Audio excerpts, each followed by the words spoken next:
Je suis particulièrement folle, je vais sauter par la fenêtre du 5e étage de mon appartement parisien. Il est 5 heures du matin. Le 19 octobre 1970. Je ne regrette rien. Je n'encourage personne à mourir. Il fait un froid d'automne. Une petite froidure matinale qui vous transperce les os. Je suis au-delà de la dépression, ça ne m'intéresse pas. La schizophrénie m'intéresse. Non, mes contemporains sont des invertébrés. Moi, pas parce que j'ai souffert et que j'ai acquis une conscience de ma souffrance. Mais de toute façon, je me fiche des autres. Là, immédiatement, il n'y a que moi qui compte moi face à moi-même, dans l'oubli de toute identité. Et c'est à ça que se reconnaissent ceux qui vont se suicider. Il est plus temps de tergiverser. Il faut agir. Mais c'est 5 heures du matin et j'ai un peu froid. La pensée de devoir me couvrir me rappelle à la possibilité de me réchauffer, donc de prolonger mon existence. Et ça, fondamentalement, je ne le veux pas. J'ai donné naissance à 2 enfants, Christian et Catherine, c'était pendant la guerre en 1940. J'ai été mariée à un commerçant, Lampenmühlen.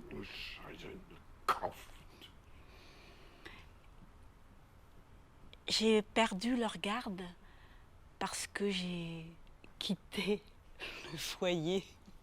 Alors ça pardonne pas.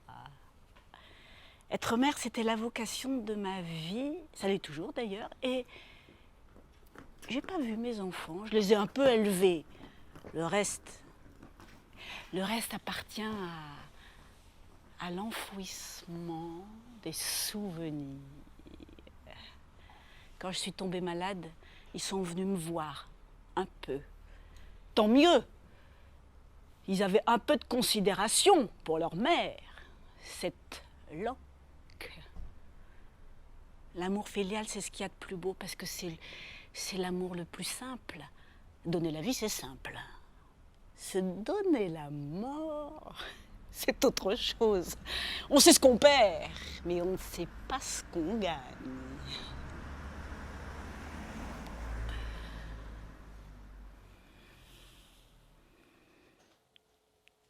J'ai envie de fumer une cigarette. Est-ce qu'il m'en reste? Oui. Dans la poche de l'impair que m'a donné Ruth. Un jour, je lui avais dit à ma traductrice Ruth que son impair verre-bouteille me plaisait bien. Elle me l'a donné. Je mourrais dans ce linceul. Moi, j'ai toujours préféré l'amour de quelques-uns, être entourée de cet amour-là plutôt que de parader. Cet impair, c'est l'amour de Ruth. Il me tiendra au corps quand je me serai précipitée. Parce qu'on dit ça, mort par précipitation. Alors ça, c'est ironique parce que moi qui ai toujours attendu que quelque chose survienne lentement, comme à mon insu, ma vie peut se résumer à avoir fumé cigarette sur cigarette. De préférence dans un sofa noir, habillé de noir, la femme en noir, disait de moi le surréaliste. Je ne vaux ni plus ni moins que ça. Le noir c'est une couleur réconfortante. Parce que justement, c'est pas une couleur. Le noir, c'est ce qu'on se figure du néant. Toute ma vie, je me serais enroulée dans des habits de néant. Je me serais recouverte de tragédie de mon vivant. Mais où est-ce que j'ai mis mes cigarettes? Des Gauloises, je supporte pas les blondes et encore moins avec des filtres. Et il faut que ça gaze les poumons. Des clous de cercueil, on appelle ça. Mais je les ai laissés dans la chambre de Hans, mon compagnon. Ou plutôt ce qu'il en reste. Je ne peux pas aller les chercher parce qu'il dort. Quand il se réveillera, moi, je serai sur le pavé, le crâne fendu, en deux.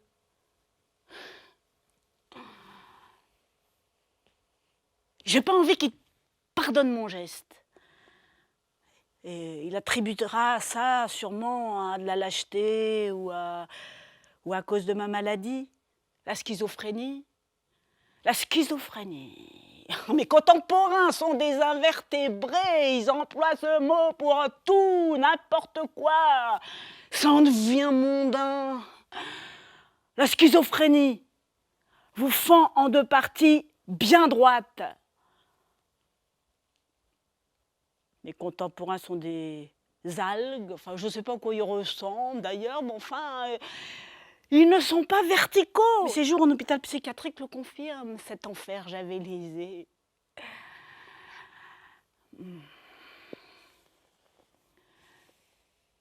Je suis devenue une poupée.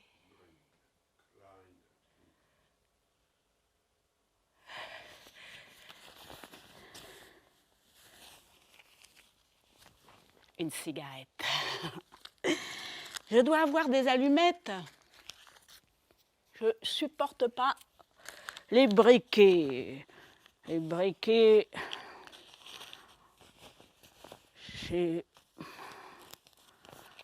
les briquets, le feu sur commande, ça me rappelle Hans.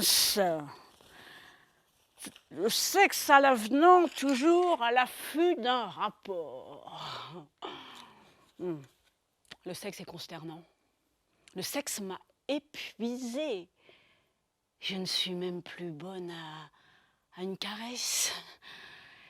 J'ai aimé prendre dans mes bras mes enfants, tendresse, mais le reste, en est venu à me dégoûter. Ne partage pas ce point de vue, Hans qui dort là-bas. Il est obsédé par ça. La critique dira de ses œuvres qu'elles sont le fruit d'un pornographe. Moi, je ne dis pas cela. Moi, je dis que Hans est angoissé. Et la tension se résout dans un orgasme. Même les singes savent ça. Maintenant, ils m'appellent... le frigidaire.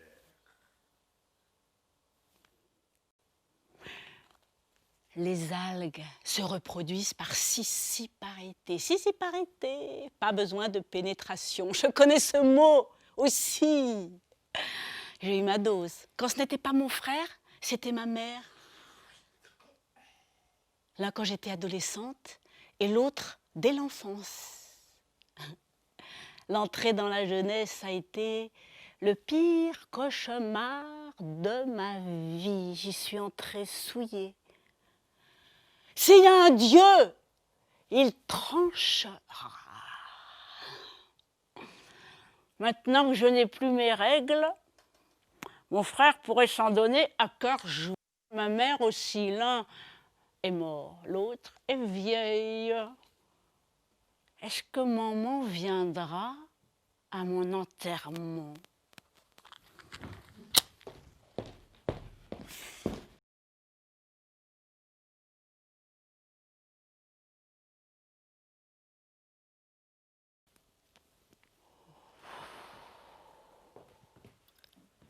L'existence est comparable à une volute de fumée. J'ai 54 ans et j'ai l'impression d'être une enfant.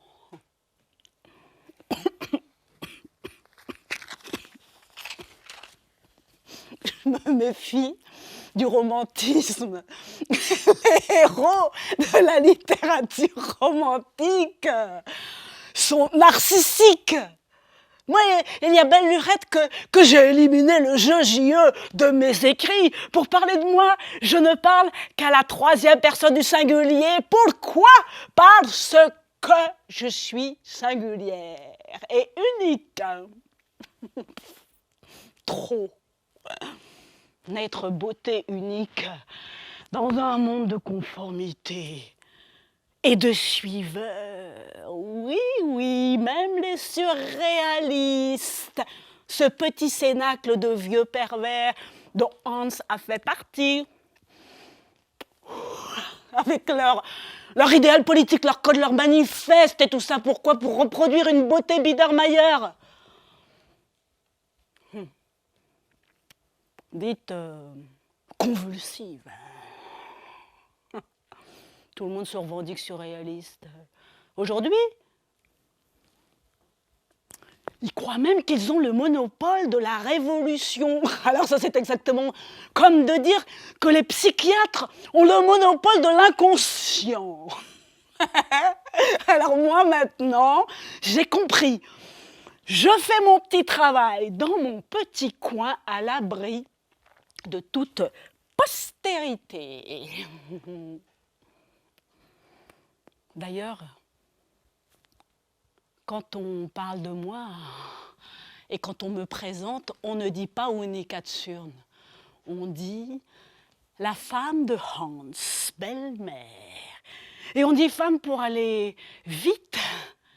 Les surréalistes ont tous des irrégulières. Enfin, appelez ça des muses, enfin, appelez ça comme vous voudrez, moi. Alors moi, on m'a assimilée à la poupée. Une kleine Puppe. Il devait se dire Hans et Unica. Unica et Hans. Unica est la chair à manipuler de Hans. Prêter mon corps à la subversion. Eh bien moi j'ai aimé ça. Pour tout un chacun, la subversion, c'est de la perversion. Pour les surréalistes, c'est une recherche esthétique. Mais et moi, là-dedans, je reviens juste de l'hôpital et ils veulent m'exiler à Berlin. Mes enfants, le corps médical, ma schizophrénie est dangereuse pour Hans. Mais enfin, c'est impensable. Être séparée de Hans, c'est impensable. Ça fait 17 ans que je vis à ses côtés. Oui, je suis malade, mais lui aussi, c'est mon homme poubelle. Hans est paralysé. Le kinésithérapeute est son démiurge. Lui seul a le droit de le déplacer. Moi aussi un peu, mais moi je rechigne à le faire. Parce que moi je n'ai pas les vertus d'une garde malade. C'est pour ça qu'on veut m'évacuer. Et je retournerai en exil, mais moi, je suis née en 1916. J'ai vécu l'ascension au pouvoir d'un certain Hitler, H-I-T-L-E-R. Je ne peux pas en parler frontalement. Je ne peux pas en parler ouvertement. Je ne peux pas parce que... Je ne peux pas parce que d'autant que ma mère s'est remariée à un haut dignitaire nazi, je ne peux pas en parler. J'ai toujours dépendu de l'assentiment des autres. Alors, si je saute par la fenêtre, j'acquiers une autonomie. Vous comprenez? Moi, j'étais obligée de suivre les revirements amoureux de ma mère et de plonger la tête dans le purin nazi. Alors en 1953, avec Hans, nous avons fui l'Allemagne. Nous sommes venus à Paris parce que les mouvements surréalistes nous semblaient être la seule planche de salut, parce que eux seuls paraissaient comprendre la portée de notre art dégénéré. Nous sommes connus dans l'immeuble, mais pour nos vociférations. Hans et moi, nous disputons. Mais pour les voisins, c'est parce que nous sommes Allemands. Et nous avons oublié que nous faisons partie de la race maudite. Nous concentrons notre colère au salon de part et d'autre de la table basse et nous explosons entre cendriers et cigarettes. Paris est pour nous un manteau obscur, mais nous sommes des proscrits innocents.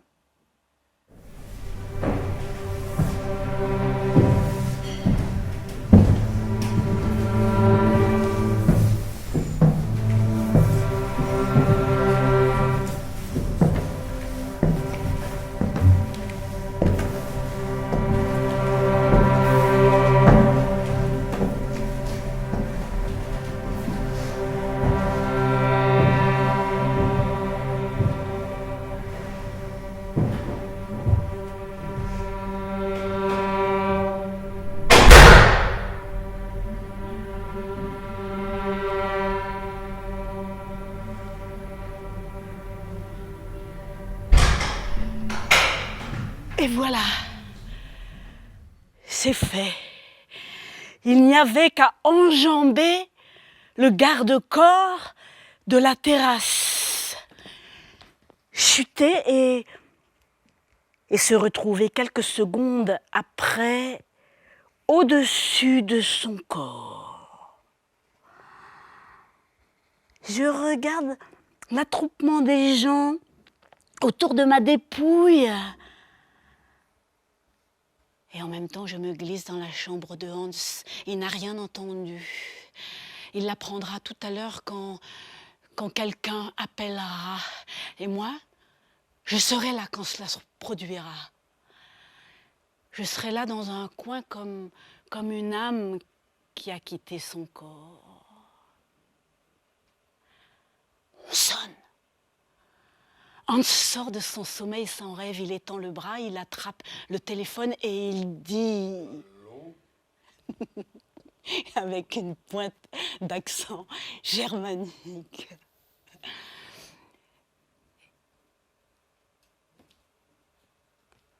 Pour la première fois, il se laisse inquiéter. Oui, c'est ça, ses yeux se voilent. Et il se laisse imprégné du mal des suicidés.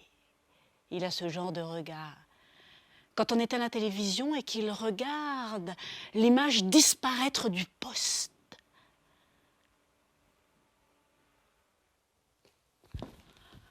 Et voilà! De nouveau de ce côté-là de la vie. Ma vie, c'était de dessiner à l'encre de Chine et d'écrire des short stories. Mon style n'est pas reconnaissable entre tous. Moi, je me suis attachée à ne pas avoir de style. Hans, quand il trace le dessin d'une jambe, il ne s'y reprend pas à 2 fois. Hans a surestimé ma tolérance à sa violence. J'en ai enterré bien des cadavres, j'en ai avalé bien des haines. Il me voulait obéissante, mais Et j'ai su lui dire non, des fois. Jadis, moi, je ne voulais froisser personne.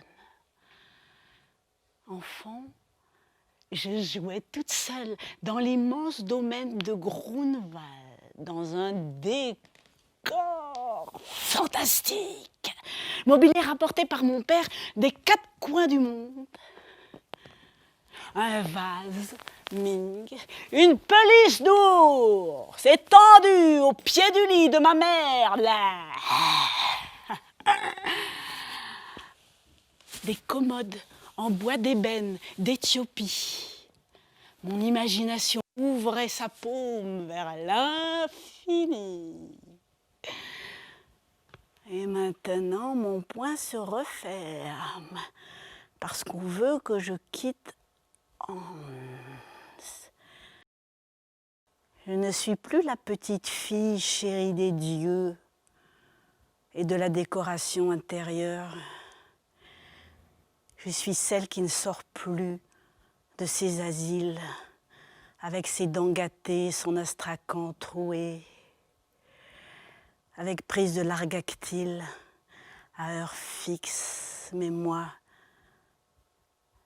je dis assez. Moi je veux choisir ma mort. Comme on choisit un habit saillant, avec revers et échancrure. Alors moi, je vais sauter. Je vais empoigner l'air. Il me rendra belle.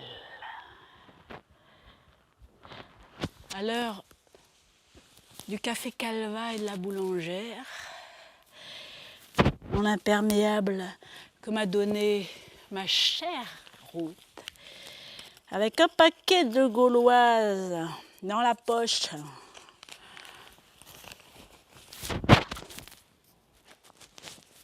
Je vais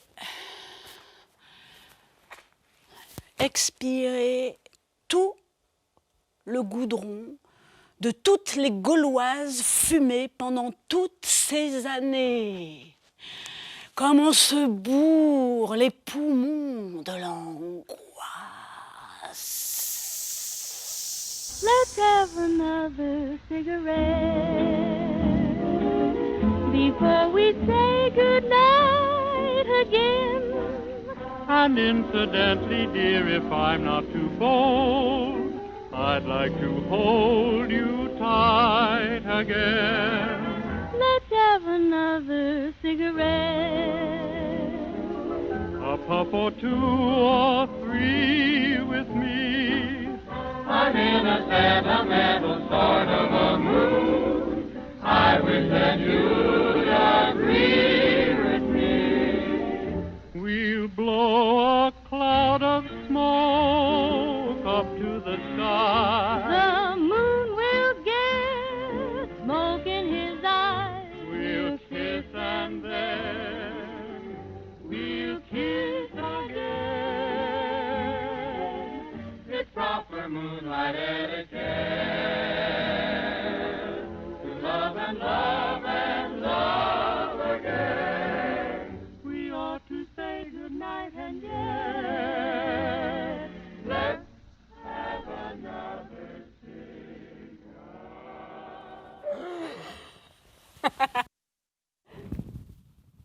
Le jour point.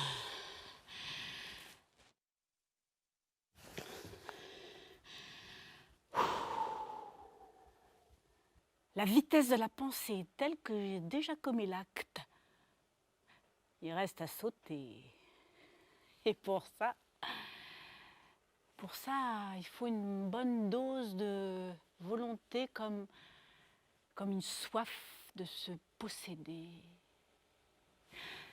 Ma génération avait la soif de posséder le monde. Le père de Hans était nazi. Il voulait que son fils soit dessinateur industriel. La pensée de construire des avions qui déverseraient des bombes n'enthousiasmait guère Hans. Il s'attacha à être l'être le plus improductif qui soit. À force de poser pour lui, je crois bien que mon sexe s'est déplacé vers l'aisselle.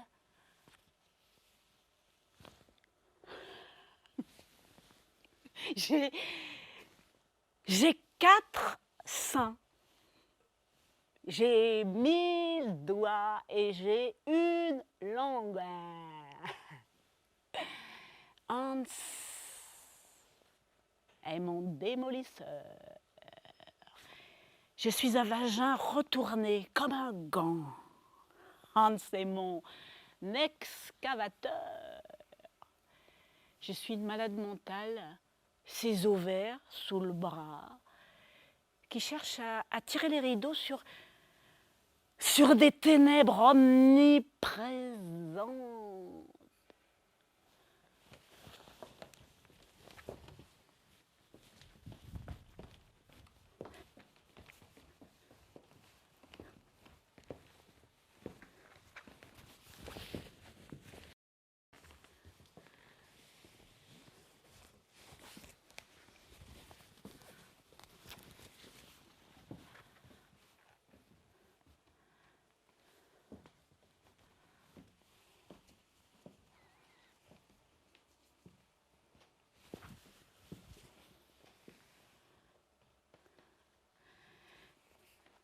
Ficelle-moi, je t'en prie. Je garde ma robe, parce que c'est l'automne.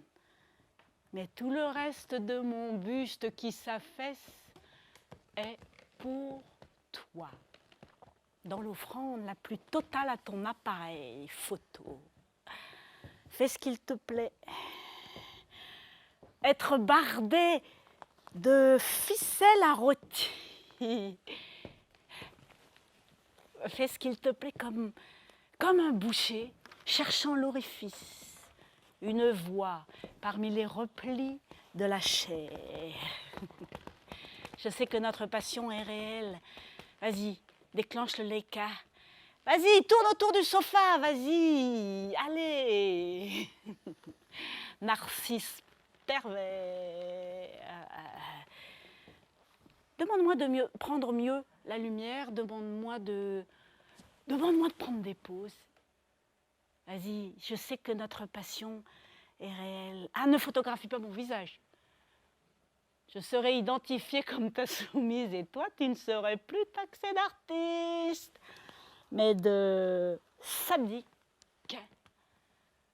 Et moi, je ne veux plus qu'on dise de Hans que c'est un pornographe. Les pornographes font la queue dans les sex shops. Toi, tu ne t'intéresses même pas au striptease. Tu dis que c'est du voyeurisme à fond perdu. Non, toi, tu préfères dessiner les petites filles qui ricanent avec un sourire de bombe à neutrons. Le perfectionnisme, c'est la mort.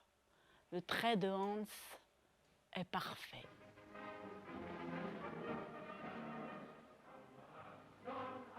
Mes contemporains se sont crus, en l'an 1000, pro-chevaliers ariens. Mais leur chevalerie, leur croisade, fut une chevalerie de bureau. Ils ont planifié la peste noire. Une comète de feu préfigura la fin du monde. Une invasion de sauterelles s'abattit sur les récoltes. Un des 4 cavaliers de l'Apocalypse se pencha du haut de son alezan blanc et dit « Le règne de l'amour est terminé. Il n'y aura que pestilence et moi. Et moi, je me suis crue investie du pouvoir de l'arrêter d'un geste de la paume, moi, la Vierge de Thuringe. Les premiers furent les malades mentaux, les seconds les tziganes, les troisièmes les dissidents politiques, Lothaire, Ladislas, Magnus, enfants élevés au lait de Russie, qui manifestèrent une foi dans l'homme incompatible avec la Germanie. Ils finirent au charnier. Je passe sur les sodomites, sur les roues, sur les hommes aux pieds égyptiens, sur les enfants à bec de lièvre, sur les gauchers, sur les vénériens, les désarmés, les sans-pénates, les Israélites soupçonnés de laisser dans leurs excréments des caractères hébraïques, sur les femmes adultères, les proies dévorées de moitié. La comète de feu déclencha tout.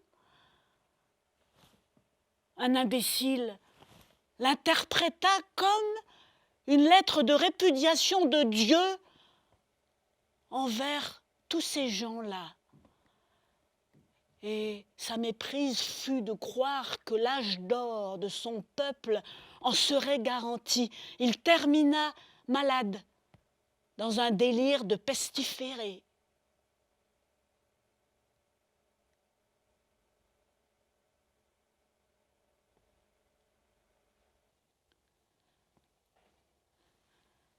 Hans continue de ronfler et je voudrais avoir une mort propre. Je voudrais ne pas salir le trottoir. Je voudrais ne pas faire trop d'effets. Je ne voudrais pas qu'on dise « celle-là, quelle metteuse en scène ». Moi, j'aurais été si peu actrice dans ma vie. J'ai toujours refusé de pratiquer le mensonge parce que je pratiquais l'art du dédoublement. Les voix dans ma tête jouaient la comédie de la schizophrénie. J'ai toujours refusé d'étaler ostensiblement le malaise de ma personne. Pourquoi le sublimer sur une scène ?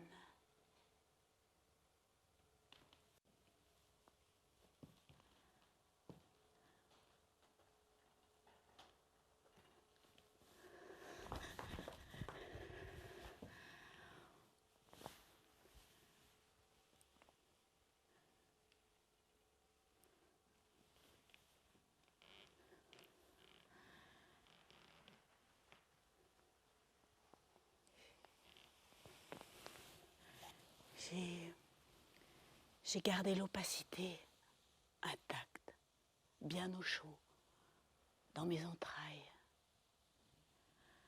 à l'abri du moindre spectateur.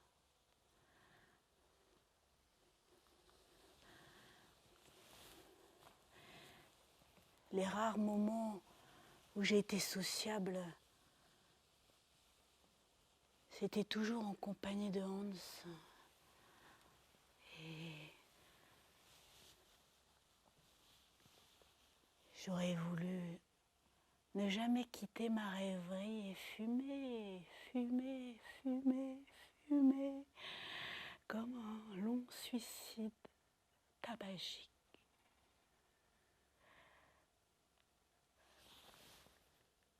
Et vous, Margaret,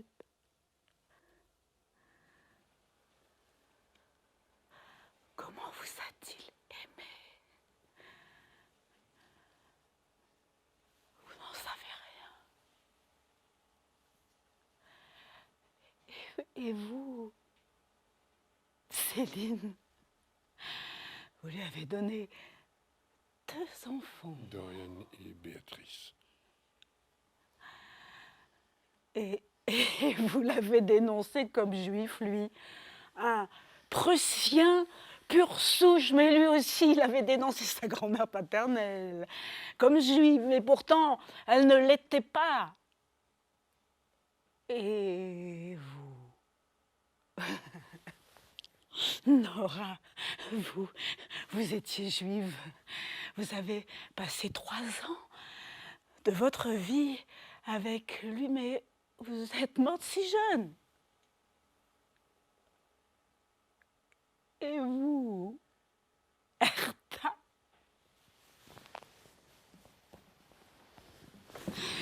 Vous qui le combliez parce que je ne le satisfaisais plus, est-ce qu'il vous parle d'amour?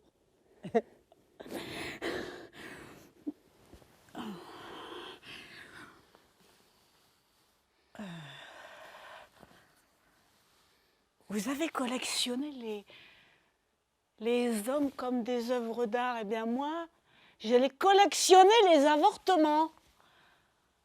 Un jour, j'ai voulu me couper les veines avec une bouteille de Coca-Cola. Et aussi, j'ai voulu me pendre chez des amis.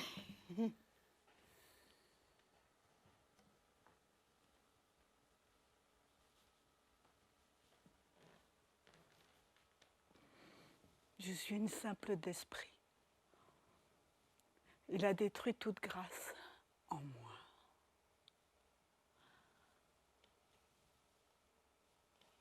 La poupée n'est pas moi.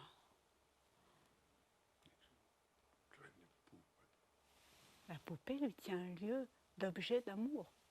Il se fera enterrer avec. La poupée, c'est Hans. Petite fille manipulée par un créateur sadique, son père. Et moi, j'aurais voulu être désirée autrement que comme un foyer d'hallucination par toi. Moi, j'aurais voulu ne jamais entendre ta voix du fond de mon hôpital psychiatrique me chuchoter à l'oreille. Gott bin ich. Dieu, c'est moi. Et je n'attends plus rien. Ah, si. Être regardé autrement que par un nombril, doté d'un œil panoptique, où que j'aille, la poupée m'observe.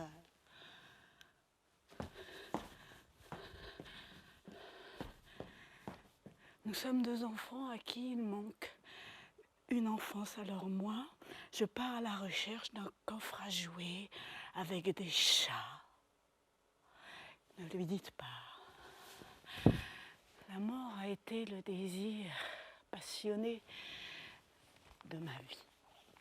Alors je boucle la ceinture de mon imperméable que m'a donné ma route, chérie. Je laisse au paquet de gauloises. Voilà, je n'ai plus rien dans mes poches, on ne pourra plus me les faire. C'est parfait. Il me manque la petite chanson que j'aime. Et je creuse ma tombe et j'y plante une petite fleur. Je ne peux pas la chanter, j'ai des lèvres engourdies de peur. Que le diable l'emporte, lui et sa poupée.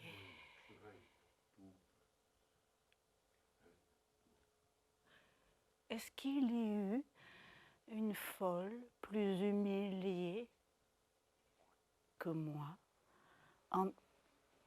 Onika, de cette pâte à colère, et fais-toi plus légère qu'une plume.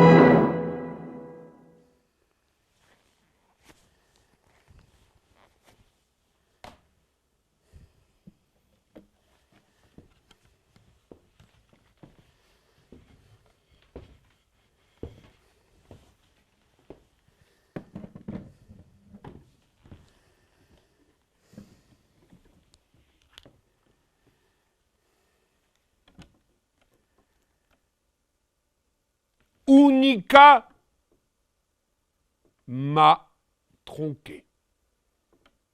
Troncature de femme. Apparition manquante.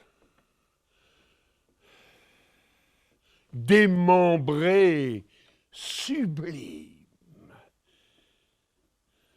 Je perds mon temps à essayer de retrouver tes globes oculaires. Ils sont sur la chaussée.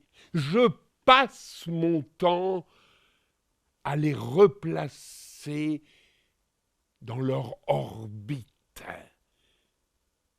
La manipulation du mannequin est un art. Mannequin de femme, mannequin tout court. Évidemment, ce n'est pas gai. On n'a jamais vu quelqu'un dans cet état. Corps éclaté, cervelle dehors, lapé par des chats ou ce qu'on m'en a raconté. Idole démantibulée, jouée, cassée, membres tordus comme démembrés. Voilà, j'y suis arrivé. Je les peignais avant. À présent, c'est arrivé. Qu'est-ce qui me manque, au fond? La présence? Ta présence? Le sentiment d'être accompagné? Tu disais que les psychiatres t'accompagnaient mal et que mieux valait ne pas être accompagné du tout. Tu disais cela les derniers temps. Tu rinçais tes doigts dans le citron, mais l'acide attaquait les mailles de tes ongles pour que tu en viennes à te ronger la peau jusqu'au sang, la vérité jusqu'au nerf, peindre ça. Sortir le système nerveux du corps, le torsader, en faire un fil arachnéen. Voilà. Tu peignais ça, toi, Unica. Tandis que moi, je peignais des poupées, toi, tu peignais ça. On ne sait pas très bien où les fils allaient entremêlement. Qui entortillais-tu? Moi? Henri Michaud? On a dit que tu l'avais aimé plus que moi. Il t'avait donné des crayons feutres de couleur à travers les grilles de Sainte-Anne. Au début, j'allais te voir en asile. Et puis l'envie m'en a passé. Et puis, je me suis éreinté. Et puis, j'ai eu cette attaque. Et puis, désormais, je végète comme un vieux général prussien privé de ses mouvements dans un fauteuil avec des roues en caoutchouc. Empereur de la rustine que l'on met à sa crevaison d'espoir. Irais-je seulement au paradis? Mais je m'en moque, histoire à dormir debout. Moi, je couche encastré, les jambes repliées en équerre sur moi. Se détendre. Et ma nostalgie favorite. L'hémiplégie, c'est mieux qu'une muse. J'entretiens le sarcasme. Je suis un vieux pervers à qui rien n'a jamais manqué, pas même toi, Unica. Lorsque je t'ai retrouvé gisant sur le bitume, je n'ai pas osé te ramasser parce que ma muse m'avait dépassé à ce moment-là. Ma muse, c'est-à-dire toi.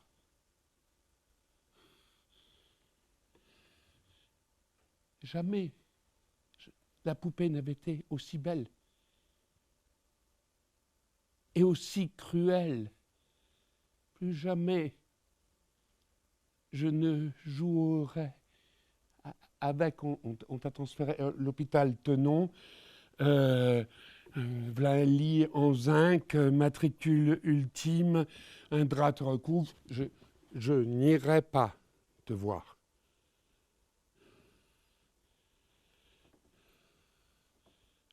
Je connais encore ton visage. Combien de fois ai-je fait les 100 pas dans tes hospices? Les aliénés sont des génies qui s'ignorent. La société entière concourt à leur gloire posthume, c'est-à-dire un petit bout de papier sur le monticule dans le cimetière. On ne t'a pas compris, mais pas d'excuses, nous. La société civile n'est pas foutue de faire amende honorable et je n'ai pas su quoi dire à l'enterrement. D'ailleurs, on me poussait dans ce satané fauteuil, pauvre impotent que je suis. Les larmes ne sont même pas venues. Reporter à notre rendez-vous des larmes seulement au moment où s'y attend le moins, quand on porte la tasse de café à la bouche et que l'émail ébréché est celui d'Unica dont on n'a pas prévu que le récipient du matin était sur la pierre à évier. Eh oui, tout ça, la mort. Grandiloquence des crétins. La mort, ça n'existe pas, c'est du baratin. C'est vivre. Le plus lourd est cette facilité à parler, tandis que le meilleur de soi est parti et vous a quitté pour toujours. Comment se représenter le pour toujours? Belle-mère est un iconoclaste qui représente ce pour toujours, un bouchon de veuve Clicquot qu'il triture. L'ivresse passée reste l'aigreur. L'impression que mon esprit s'est perdu, l'inspiration avec, et cela dès que la célébrité a été rejointe. Je n'étais pas fait pour cette reconnaissance même tardive. Je ne sais pas moi-même là où je me suis efforcé, sinon continuer d'avancer. Tu étais mon empêchement favori. Tu étais mon double, ma contrainte. Je t'ai aimé dans ton projet d'anéantissement de soi, mais toi, tu es passé à l'acte. Je ne sais pas si c'est de la bravoure. L'inconscience t'a guidé jusqu'à la margelle, ton corps chutant, lourd, tête attirée vers le vide, onde de choc sismique. Oh, pas le temps de réagir, plus le temps de ressentir la commotion, éclater comme un œuf. Ton œuf! Ce cocon, le cocon de ton enfance dont tu n'as jamais voulu te départir. J'habite chez belle-mère, mais pas vraiment. Oh, c'est pas vraiment toujours ce coin de résistance, un petit angle, le profil perdu, quelques refuges, ta dentelle de gosse, tes poupées de porcelaine, ta gouvernante, ton père. Manquant à l'appel, parti au loin en exploration, ta mère, foyant la bouche, le baisers du soir, les premiers émois dans la culotte, la sérénade du rossignol mécanique, le rebord de la fenêtre enneigé, le tapis de la salle de bain à peine sec, les aiguilles du sapin ramassées après Noël et les odeurs de confiture de coin, la moisissure dessus et tout un tas de petites perles, le fil à relier cassé, le tout dans la coquille Saint-Jacques. La pèlerine sur la patère, appartenant à qui?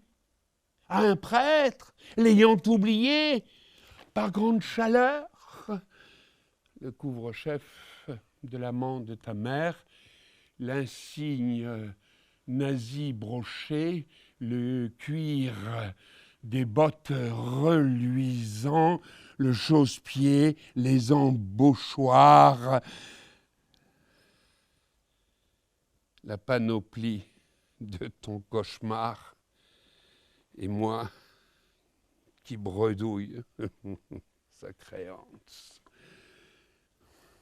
L'homme poubelle, sans humour, tout juste bon à écrire des lettres au docteur Ferrière pour qu'il entende ma plainte. Ne faites pas de mal à Unica. Elle est si fragile. Lettre écrite dans l'allemand le plus pur, la langue des assassins, un largactyle sous la langue pour Madame Zurne. Les baguettes gauloises, l'odeur âcre du tabac éreinté dans un cendrier, le bassin cassé en deux, l'usage de la chimie, les ovocytes tronqués, reproduction impossible, une vie de misère. En sédatif, en antipsychotique, en tue l'amour. Que dire d'autre? On a beau me soutenir que Unica n'est plus, j'ai gardé la trace de son corps dans mon lit. Je sers du néant, mais ça me console. Quelquefois, si lointaine, j'ai l'impression de la retenir, je me spiritualise. Pauvre corps que je suis. Je ne serai bientôt plus qu'une peau parcheminée. On écrira dessus avec la pluie et des gouttes d'encre. On me laissera dans le fauteuil au coin d'une rue et puis mon kinésithérapeute m'abandonnera sous une gouttière sans avoir l'idée de sonner à une porte quelconque pour quelque âme compatissante descente. Belle-mère n'existe pas! C'est son père qui est.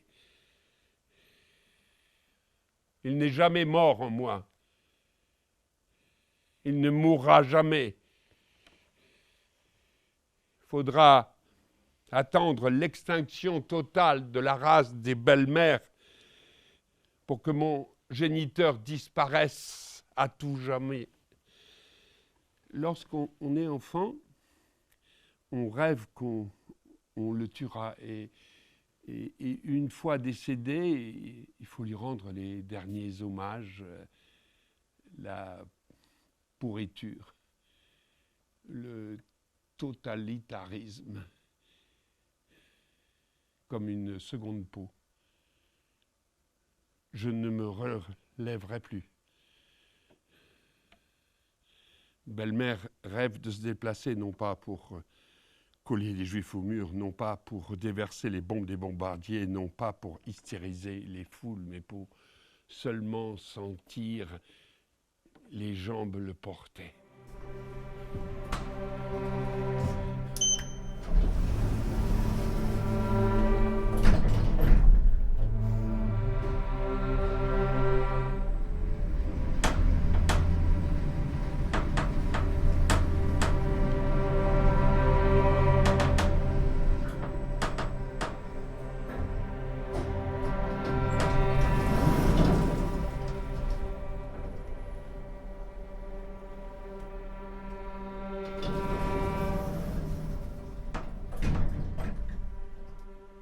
voisine espagnole est morte dans l'immeuble.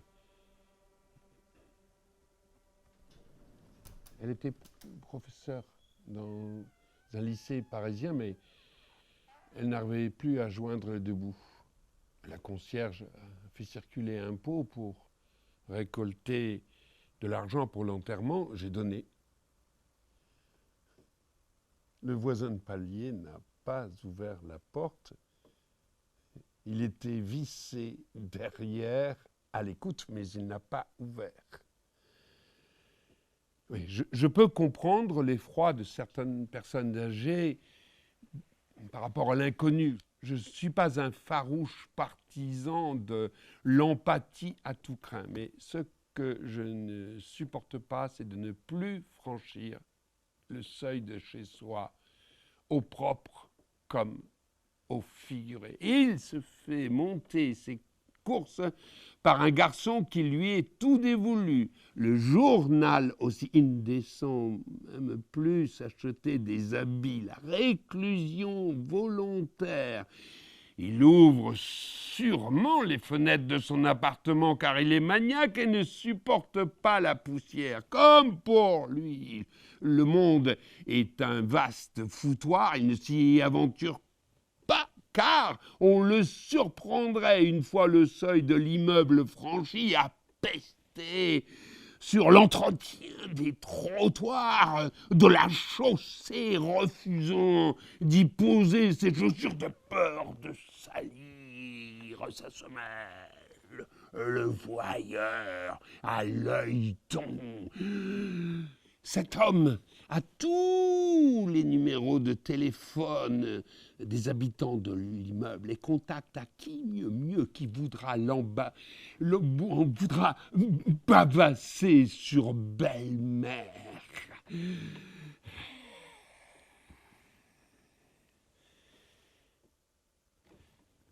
Car sa parole n'est pas construite. C'est un inachèvement de plaintes décousues. Le motif de sa haine envers moi,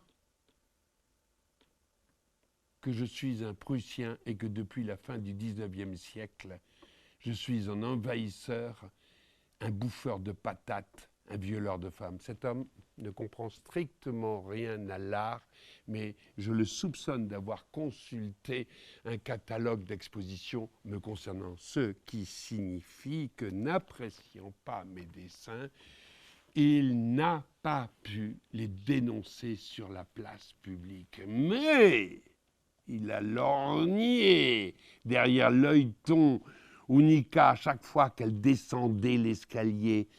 Pourquoi penser? Le dégénéré envoie sa sorcière faire ses courses.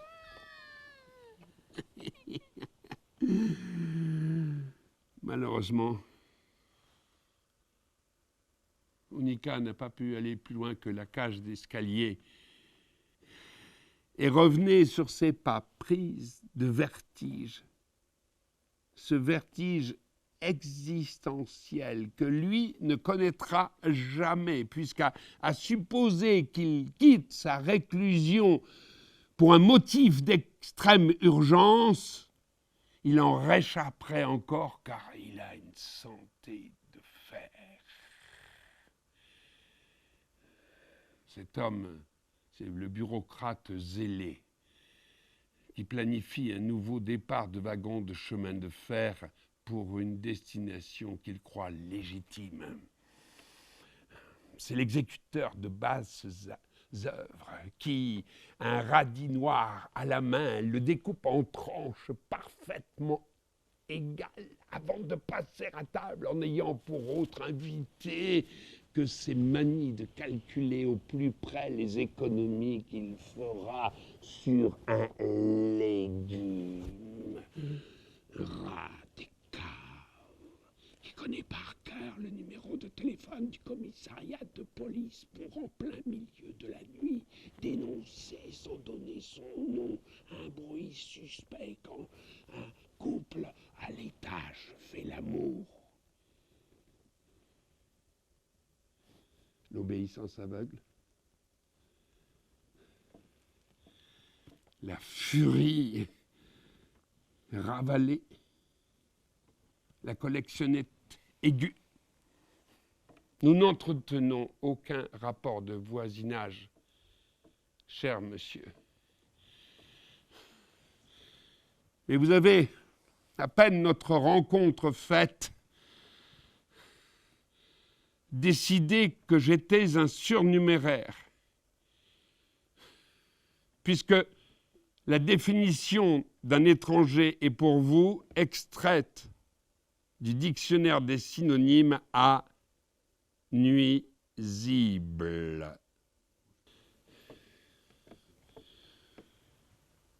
J'ai œuvré dans un temps où choquer les bourgeois était un art. Aujourd'hui, plus rien ne choque personne. C'est la politesse devant les vers qui choque. Je les ai nourris, les lombrics, j'en ai pris soin jour après jour, et avec les honneurs. Je les ai chouchoutés, j'ai fertilisé la terre apatride, belle-mère, avant de finir sa vie, allemand par réminiscence vague, exilé en plein Paris, tout en haut d'un immeuble qui regarde sur Unica. Ceux qui croient connaître notre couple n'en ont vu qu'une illusion. Les gens au nid sont en réalité très simples. Ils s'aiment avec une évidence qui fait peur. Les couples menteurs n'enlèvent pas leurs chaussettes pendant l'orgasme. Les jeux érotiques avec Unica, un bazar autour de ça. Nous juger, seul l'Éternel jugera. Le reste appartient à une réputation bizarre, à des péripéties indépendantes de notre volonté, à des tentatives de création commune. Avant de devenir des presses-livres, on parlera de nous dans le futur, comme on parle des maudits.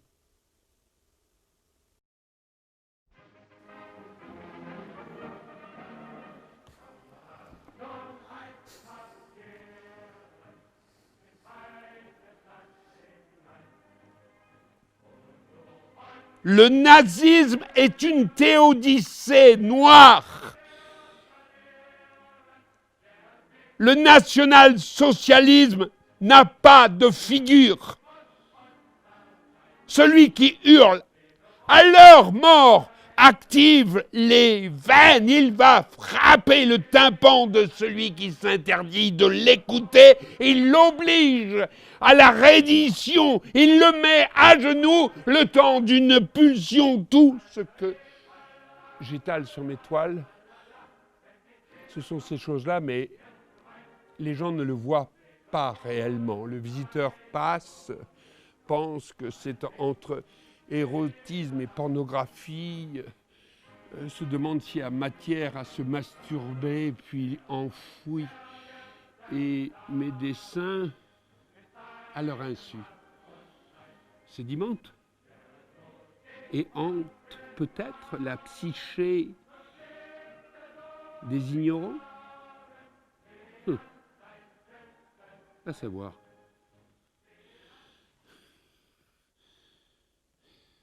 Unica.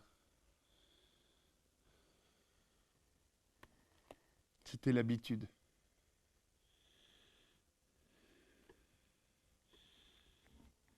Elle savait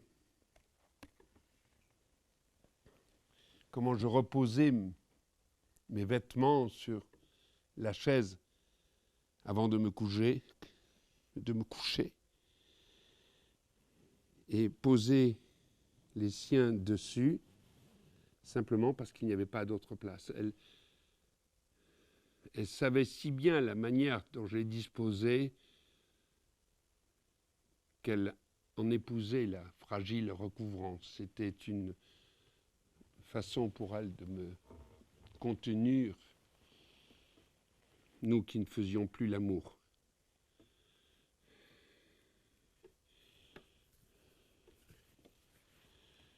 Je la voyais encore vivante, installer ses vêtements et je pensais au célibataire qui le fait machinalement et ne sait pas que l'on peut extraire de cette contemplation conjuguée à une femme que l'on aime une extase de 10 sous.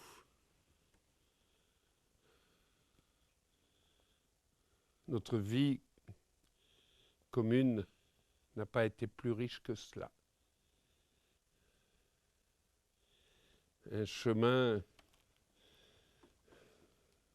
troué aux genoux et raccommodé avec du fil et des aiguilles, à force de râper les tables et de tendre le main pour se saisir d'un carafon à demi plein et de descendre les escaliers pour aller ramasser les mégots à demi consommés.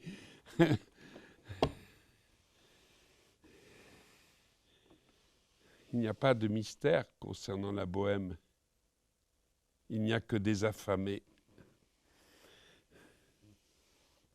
Seulement des affamés, dont la soif spirituelle n'est jamais étanchée.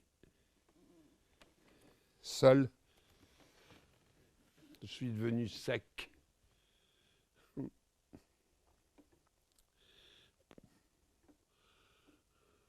Vide, je simule la vie de créateur, encensé par les critiques. Plus de gestuelle immobile, plus de volutes de fumée. Lorsque la misère sévissait, nous l'appelions nôtre, à Mouffetard, comme aux 4 rues de la Plaine, dans cet immeuble parisien, donnant sur un autre immeuble, en façade, et le boulevard de Charonne, plus loin, le tout géométriquement agencé. Les murs ont cloisonné notre couple. Nous y avons cherché à les fuir. L'art est la seule issue à la normalité. Une fois qu'on a dit cela, on n'a rien dit. Il faudrait ajouter que c'est tragique. Oui, c'est tragique de ne pas se satisfaire de ce qu'on nous donne à voir de la réalité. Mais tant pis. Il y a toujours du monde qui va à Hainaut, en bas de chez nous. Je n'y descends même plus. Je suis dans l'impossibilité de le faire. Et puis, à ce qu'on m'a dit, des produits de série donnent à tout consommateur qui s'y risque l'embarras du choix. Je n'ai jamais douté de toi, Monica. Celui qui voudra t'uniformiser n'est pas encore né. Ta trace demeure fidèle dans mes dessins. Je la chéris plus que tout. Elle m'est entrée dans le corps malgré mes rambardes de métal. Moins. On est récupérable. Si j'étais démiurge, je créerais une vue dégagée autour de moi, que l'immeuble s'effondre, que tout chantier cesse, que les passants disparaissent, que le Hino se vide, que les fenêtres tombent en poussière, que se volatilisent les derniers contours, plus de rues de la plaine, rien qu'un espace illimité. Une éternité vaporeuse. Et qu'à la croisée entre toi et moi survienne le néant blanc, celui que j'appelle de tous mes voeux, pour contrarier cette mélodie qui s'insinue comme une certitude et qui chante faux. Cette mélodie du temps qui ne passe pas, qui ne passe plus. Mon homme blanc,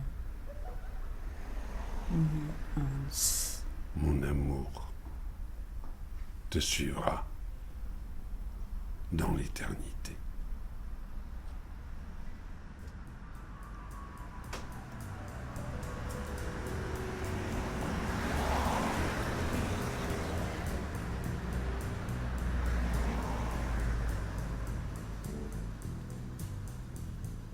Riders on the storm.